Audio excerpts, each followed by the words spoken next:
Kerajaan Agara, sebuah negeri besar yang makmur dengan kekayaan dan kekuatan militer yang tidak tertandingi.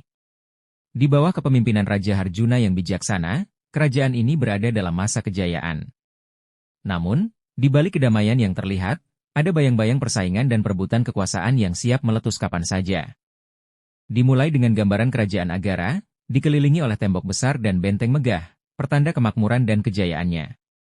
Rakyat terlihat sibuk dengan aktivitas sehari-hari, sementara prajurit kerajaan berpatroli di jalan-jalan.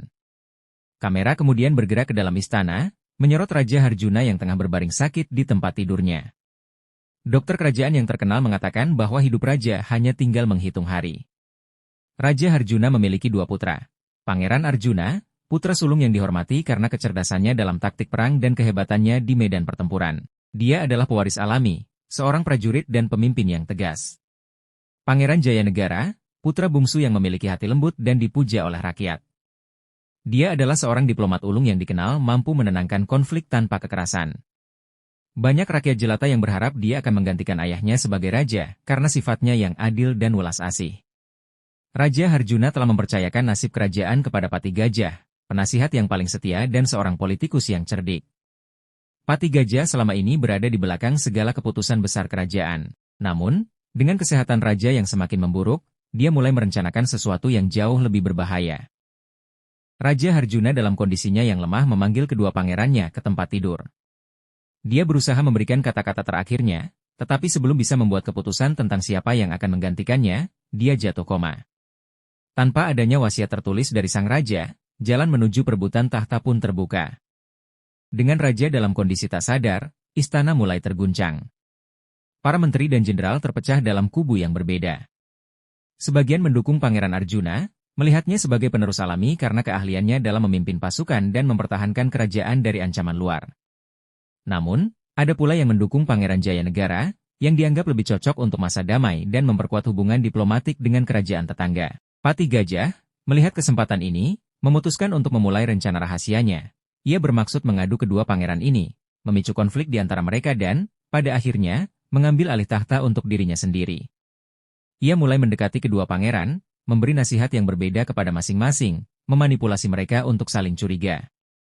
Pangeran Arjuna, yang mengandalkan kekuatan militernya, memutuskan bahwa satu-satunya cara untuk memastikan keamanan kerajaan adalah dengan segera mengambil alih istana.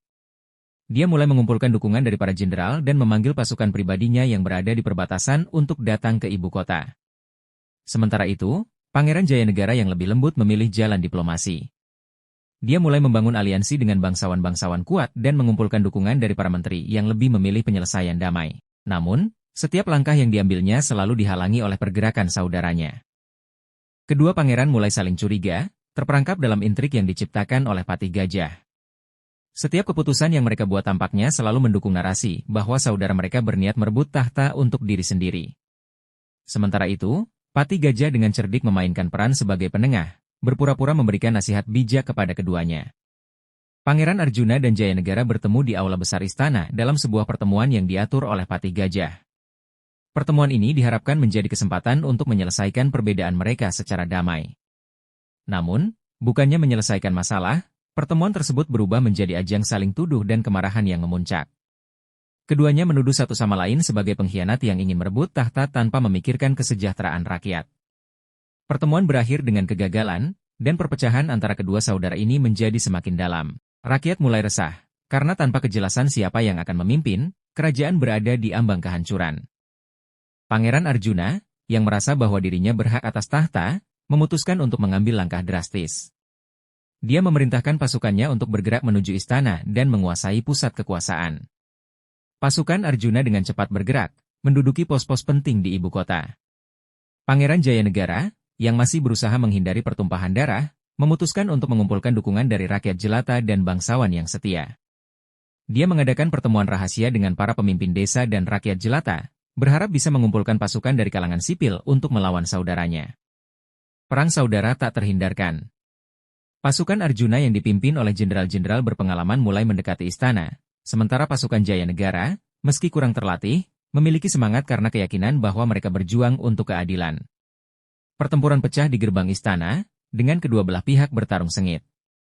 Di tengah pertempuran, Pati Gajah melihat kesempatannya. Dia berencana untuk mengkhianati kedua pangeran, menunggu sampai mereka berdua hancur, sehingga dia bisa mengambil alih kekuasaan. Namun, rencananya terungkap ketika salah satu pengawalnya yang setia membocorkan rencana tersebut kepada Putri Anggraini, saudara tiri kedua pangeran. Putri Anggraini, yang selama ini diam di balik bayang-bayang, memutuskan untuk bertindak. Dia menyelinap ke dalam istana dan menghadap ayahnya yang masih dalam keadaan koma. Dengan bantuan tabib kerajaan, dia berhasil menyadarkan sang raja, meski hanya sebentar. Raja Harjuna, yang lemah, memberikan perintah terakhirnya. Kedua pangeran harus bekerja sama atau kerajaan akan hancur. Putri Anggraini bergegas ke medan perang dan mengungkapkan pesan dari Raja Harjuna. Kedua pangeran, yang terluka baik secara fisik maupun emosional akibat pertarungan mereka, akhirnya menyadari bahwa mereka telah dimanipulasi oleh Patih Gajah. Mereka bersatu untuk mengalahkan pengkhianat tersebut. Patih Gajah ditangkap dan diadili di hadapan raja yang kini mulai pulih, meski masih sangat lemah.